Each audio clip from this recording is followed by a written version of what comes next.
Assalamualaikum warahmatullahi wabarakatuh. Jumpa lagi dengan kami Ardani Service Handphone. Setelah beberapa waktu kami tidak mengupload tentang kerusakan handphone dikarenakan ada kesibukan, jadi kita tidak perlu berpanjang lebar. Kebetulan ini mendapatkan sebuah kiriman handphone dari subscriber yang kronologinya katanya ketika dicas tiba-tiba handphone ini mati. Gak usah berlama-lama, gak usah bertele-tele, gak usah banyak ngomong, kita langsung lepas saja ya si mesin ini dari PCB-nya untuk memudahkan langkah-langkah kita dalam menganalisa.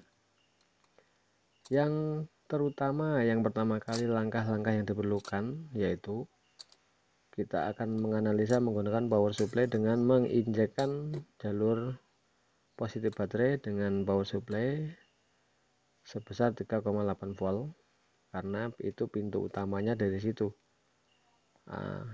Baterai itu kan yang utama. Kita akan injek menggunakan power supply pada jalur positif baterai. Ini kabel merah ini saya jepit prop hitam ya, jangan dikira nanti kirain kok hitam sama hitam gitu, enggak, itu profnya saya jepit. Kita akan injek pada positif baterainya tegangan 3,8. Sebentar, ini pada kabelnya kurang pas ini kayaknya nih. Oke, kita akan injekkan tegangan 3,8, terdapat kebocoran 10 mA. Jadi ada indikasi short sebelum on si handphone tersebut. Dari baterai kan masuk ke IC cas atau BQ. Nah, intinya IC cas, dari baterai ke IC cas sebelum ke IC power. Ini kebetulan saya sudah buka area IC casnya dan terlihat di sini beberapa part yang kosong, ESD-nya kosong, nih, OVP-nya juga kosong. Ini jalur-jalur pengecasan. Ini jalur-jalur pengecasan ini berhubungan dengan IC cas.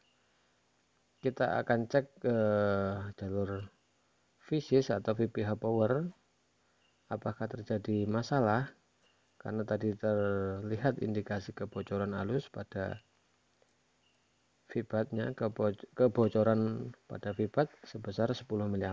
Kita akan coba cek di VPH powernya apakah normal.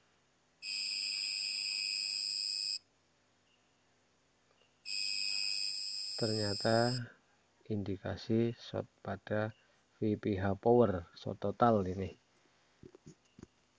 Jadi kita akan lepas dulu ini yang gosong-gosong, ini kita lepas dulu ESD-nya, dioda ESD kita lepas terlebih dahulu.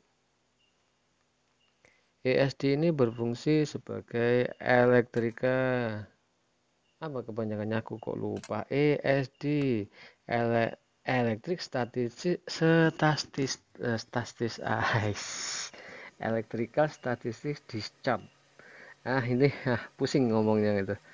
ESD itu kayak apa ya, dioda yang dipasang secara paralel pada jalur ground. Apabila terdapat arus berlebih, tegangan berlebih, maka dia akan bunuh diri. Akhirnya setelah dia bunuh diri, arus yang lewat dibuang ke ground semua. Maka tujuannya untuk menghambat atau memutus langkah dari tegangan tersebut sampai ke IC cas. Kita lepas dulu. Setelah kita lepas, kita akan cek VPH powernya, ternyata masih terdapat indikasi short. Ini bisa jadi si IC casnya juga bermasalah, tapi kita pastikan dulu yang gosong-gosong ini OVP. Kita lepas sekalian apakah OPV ini mengganggu dari kinerja IC cas, maka kita akan lepas sekalian. OVP overprotection sama itu sama dioda ESD, fungsinya dia bunuh diri ketika terjadi arus yang berlebih, tegangan yang berlebih pada jalur tersebut. Maka IC tujuannya akan aman, yaitu IC casnya akan aman. Kita lepas dulu ESD nya.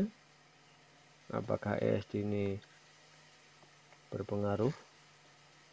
Nanti di akhir video akan saya jelaskan dengan gambar langkah-langkah ini, kenapa kok saya langkah-langkahnya seperti ini, apa fungsinya ESD, apa fungsinya OPV. Nah, nanti di akhir video akan saya jelaskan.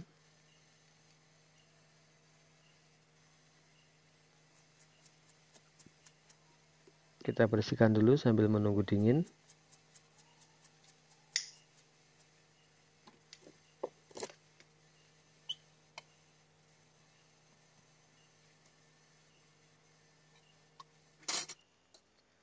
Setelah dingin, kita coba injek lagi menggunakan power supply pada jalur VPH powernya, apakah masih terdapat indikasi short total.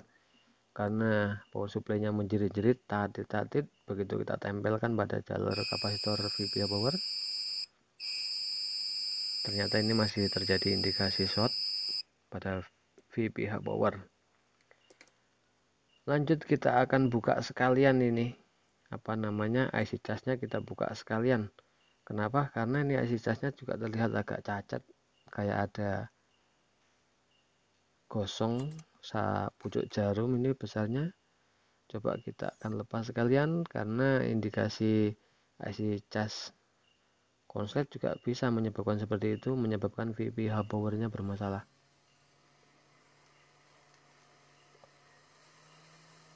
Kita lepas IC charge-nya.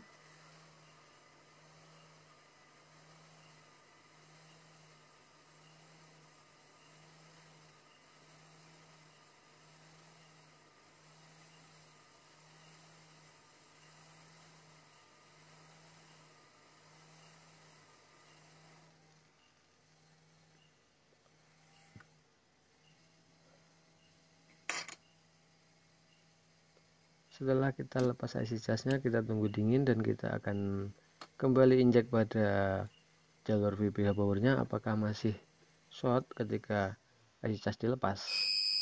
Dan ternyata si power supply masih menjerit-jerit, tatit, berarti indikasinya masih terdapat short. Dan kita akan lanjutkan untuk memastikan short ini terdapat pada jalur atau pada di dalam PCB. Karena ini pada gosong, kita akan lepas dioda.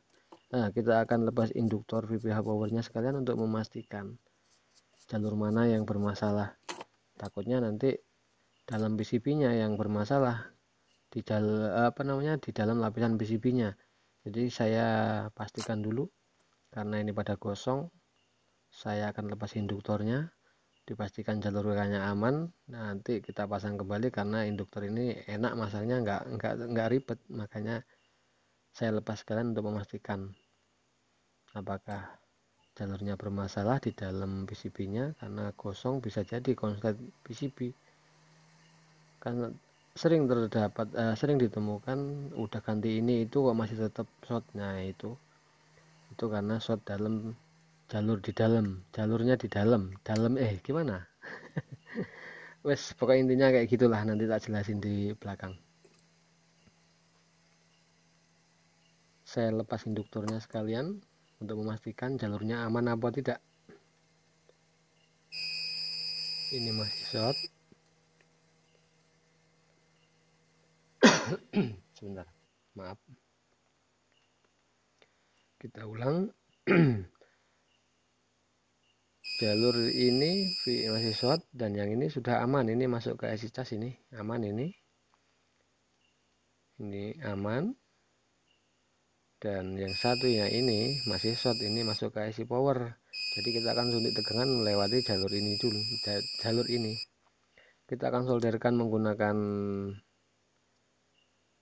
timah untuk enak untuk injek tegangan sebesar 3,8 volt sesuai dengan tegangan baterai. Karena VPH power itu tegangannya sama, tapi itu sebenarnya berbeda. VPH power sama VBAT itu berbeda. Kalau VBAT tegangan baterai, kalau VPH power tegangan baterai yang diolah oleh IC charge dikonversi menjadi VPH power. Kita solder seperti ini menggunakan timah.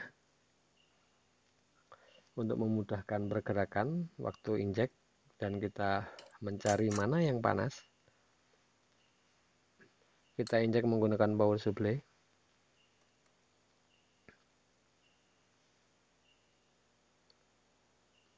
Kita turunkan power supply-nya karena yang 3,8 pasti dia akan menjerit. Kalau enggak, yang ini saya memakai power supply yang 10 ampere. Kalau 10 ampere aman, dia enggak jerit-jerit. Kalau yang 2 ampere langsung tadi gitu, apalagi yang 1 ampere. Ini saya menggunakan yang 10 ampere. Jadi langsung ampernya saya besarkan. Tegangannya tetap 3,8.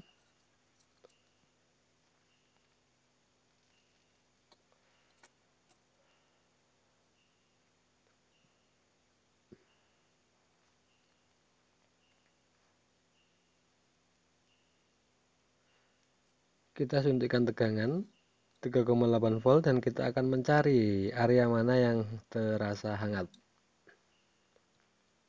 Nah, kita cari mana yang hangat.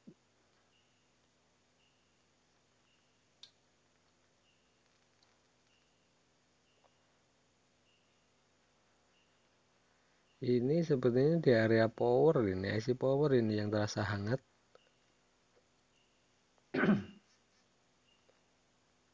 Ini terasa hangat di area IC power. Nah, ini kita akan buka dulu kalengnya. Untuk buka kalengnya skip aja ya, jangan direkod karena memakan waktu.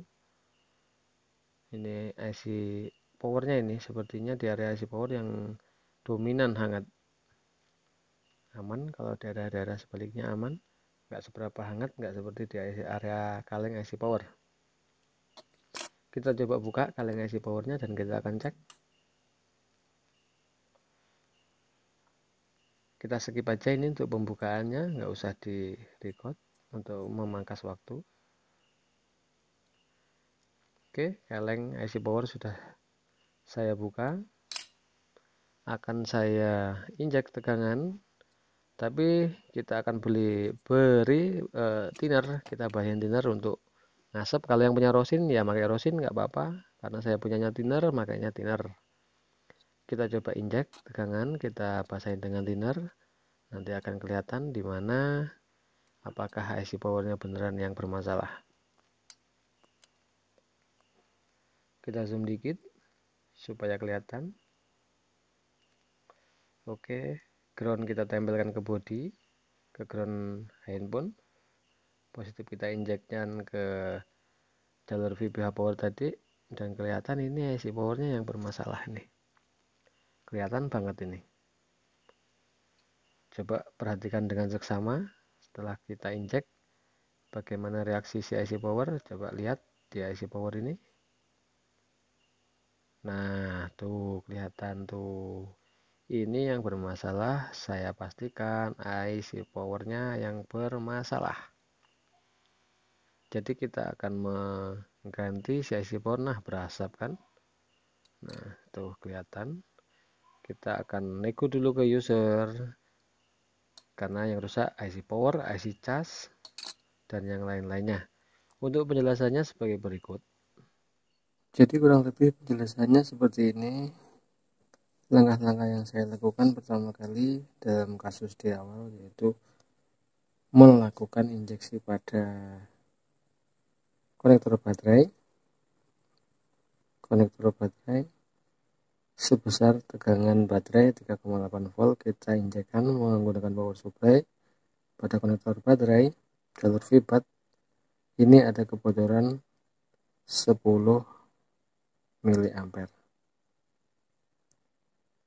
Lalu kita tracking baterai ini masuknya kemana, arus baterai dengan baterai masuknya kemana. Masuknya yang terutama pada bagian IC cas.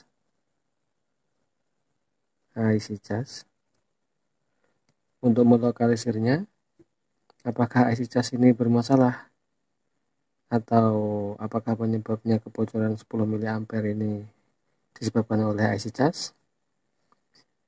Ketika setelah dibuka blok IC cas yang saya gambarkan di video di awal, blok IC cas ini terdapat ada dua komponen, yaitu komponen dioda ESD dan OVP-nya. Ini korosi atau gosong di sini. Jadi setelah kita injek pada posisi baterai, terdapat kebocoran atau konsumsi arus sebelum tekan on 10 mA. Ini diindikasikan short sebelum on, konslet sebelum on. Setelah kita tracking VBAT masuk ke cas, kita buka aplikasi cas, OVP dan dioda ESD nya korosi, gosong, konslet. Lalu apakah IC casnya yang bermasalah? Untuk memastikannya, konslet sebelum on, setelah IC cas mendapatkan tegangan dari baterai, maka dia akan mengolah tegangan menjadi VBH power yang akan didistribusikan ke IC power atau yang akan dimakan oleh IC power. Nah, jadi konslet atau setelah on, kita harus mengukur jalur VBH power ini. Makanya begitu kita injek menggunakan power supply pada kapasitor VBH power ini, kanan kiri kaki IC ini, si power supply menjerit menandakan short full pada jalur VBH power. Yang bermasalah mana sekarang? Kalau kita sudah mengetahui di sini di VBH power, jalur VBH power ini power supply menjerit atau mengindikasikan short full, padahal di sini tidak. Nah, sekarang kita urusannya kita abaikan yang di sini. Kita abaikan yang kebetulan 10 mA, kita fokus ke VBH power karena dia short total. Nah, sekarang yang membuat short total ini IC power ataukah yang lainnya? Karena kita tahu VBH power dipakai di mana-mana, IC power, bagian-bagian IC sinyal, persinyalan itu dia menggunakan VBH power semua. Untuk melokalisirnya, kita akan injek pada VBH power ini sebesar 3,8 volt. Tapi pada kasus ini kita tidak akan injek dulu, kita akan bersihkan dulu. Kita tahu ada dua komponen yang gosong, OVP dan dioda ESD nya, karena dua komponen ini untuk pengaman pada jalur charger. Ketika terjadi over atau tegangannya berlebih dari USB, maka kedua komponen ini akan bunuh diri. Setelah mereka bunuh diri, maka akan jadi hasilnya ground. Tegangan USB atau tegangan charger akan dibuang ke ground, tidak akan sampai ke IC cas, maka IC casnya akan aman. Jadi kalau seandainya analisa kasus ini menggunakan USB dokter, di sini just kita colok USB, maka akan nol hasilnya, karena tidak akan ada yang mengkonsumsi arus tersebut. Siapa yang mengkonsumsi, yaitu IC cas, seperti halnya VBAT pertama dikonsumsi IC cas. Akurat mana USB sama penganalisaan USB dengan menganalisa dari konektor baterai? Ya tentunya akurat ini, akurat dari baterai, karena konsumsi utamanya atau sumber tegangannya si handphone ini dari baterai, bukan dari USB. Kalau USB itu untuk mode pengecasan. Memang benar ini ada dua cara untuk memancing atau mendeteksi bootloader aktif, itu dengan dua cara, yaitu dengan dengan baterai, menggunakan baterai dengan cara menekan on off, atau dengan mencolokkan charger. Tapi kalau colok charger, dia akan masuk ke mode pengecasan. Dan ketika terjadi seperti kasus di awal, kedua komponen ini bermasalah, maka ketika kita analisa menggunakan USB atau menggunakan charger USB dokter tidak akan akurat, karena di sini pasti akan putus, arus tidak akan masuk, tidak akan ada yang mengkonsumsi, atau bahkan akan nol karena dia short, seperti itu. Nah, kasus ini kita tidak akan langsung ke sini dulu, kita akan bersihkan dulu kedua komponen ini. Yang pertama tadi saya lepas dioda ESD-nya, kita cek VBA warna masih short. Karena apa? Karena saya takutnya kalau seandainya dua komponen ini enggak dibersihkan, maka akan mengganggu kinerja si IC cas, dan kita ukur di sini dia akan bermasalah karena IC casnya terganggu oleh kedua komponen yang bermasalah ini. Pertama, saya tadi lepas ESD, di injek atau dicek di bawah masih tetap short. Yang kedua, saya lepas OVP karena kedua gosong juga. Setelah saya lepas masih short, kita cek di bawah masih short. Setelah itu saya lepas sekalian IC cas, karena di IC cas itu terdapat kebocoran sekilas. Kalau tidak dilihat dengan seksama, ada tidak terlihat ada kebocoran kayak bolong satu titik di pojokan tadi sebelah mana gitu. Kecil bener itu, seperti sak bujuk jarum kalau wong Jawa ngomong. Saya lepas sekalian IC casnya, terus kita injek pada VBA power, ternyata masih short. Nah, berarti setelah semua komponen ini kita eliminasi, kita injek di sini masih short, kita lanjut ke depan. Yang belakang sudah selesai semua, karena komponen ini bermasalah. Dengan kasat mata tadi dilihat bermasalah. Jadi cas, OVP, dioda SD ini gosong, makanya dilepas. Lalu di sini ada, kenapa tadi saya lepas induktor? Dan di sini ada induktor nih, ada lilitan. Kenapa saya lepas lilitan ini? Karena saya takut di area ini terjadi short pada jalur ini yang ada di dalam PCB. Karena kalau melihat kasusnya sampai kosong-kosong, takutnya jalurnya ini bermasalah. Makanya saya lepas L-nya, saya pastikan saya injek jalurnya VBA power tersebut, saya injek di sini, ternyata aman. Oke. Terus yang di sini masih tetap short, yang masuk ke IC power tetap short. Nah, setelah itu kita sudah selesai, kita sudah pasti semua ini aman, semua yang belakang dioda ESD, OVP, IC cas ini aman, udah eliminasi semua, masih tetap short. Kita suntik tegangan pada jalur VBA power sebesar 3,8 volt, dan ketemulah IC powernya hangat. Makanya tadi begitu disuntik langsung berasap kering gitu. Waktu setelah saya basahin pakai thinner, kering. Jadi kasus di awal penyebabnya adalah IC power, IC cas, OVP, dioda ESD. Nanti saya akan mengganti IC powernya, ganti IC casnya, ganti karena ada bolong di IC cas. Kalau untuk OVP nya akan saya coba jumper, karena seperti ini. OVP ini ada beberapa kaki, kalau nggak salah itu gini, ada baris gini. Nah, ini yang pinggir ini pasti ground, yang pinggir-pinggir ini ground. Kalau yang tengah ini in outnya, in dari sini dari cas charger, dan outnya masuk ke IC cas. Jadi saya akan menjemperkan seperti ini aja yang bagian tengah, tanpa memasang OVP.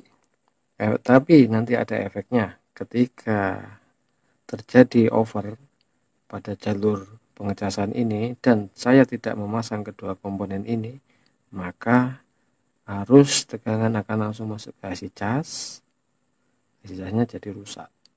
Nah, inilah fungsinya ESD. Dia akan bunuh diri ketika pada jalur tersebut terjadi over. Namanya OVP, over protection. Kalau yang dioda ESD namanya apa tadi? ESD, electric static discharge. Nah, maka begitu terjadi tegangan yang tidak diinginkan, maka dia akan otomatis bunuh diri, membuang tegangan ke ground. Jadi gini, buang dia, begitu lock cas dibuang, maka tidak akan sampai ke IC cas. Makanya kasus ini tidak bisa dideteksi dengan menggunakan USB, karena hasilnya akan 0. Kalau pakai kita cek menggunakan lubang yang benar, ya ini dari depan ini lubang yang benar, terdapat kebocoran 10 mA. Kalau dari sini nggak bakalan menampilkan kebocoran seperti ini gitu. Jadi lebih akurat mana, dari USB atau dari baterai? Biasakan menggunakan baterai, dari konektor baterai, karena ini yang resmi. Gitu, kurang lebihnya seperti itu penjelasan pada kasus di awal. Dan untuk hasilnya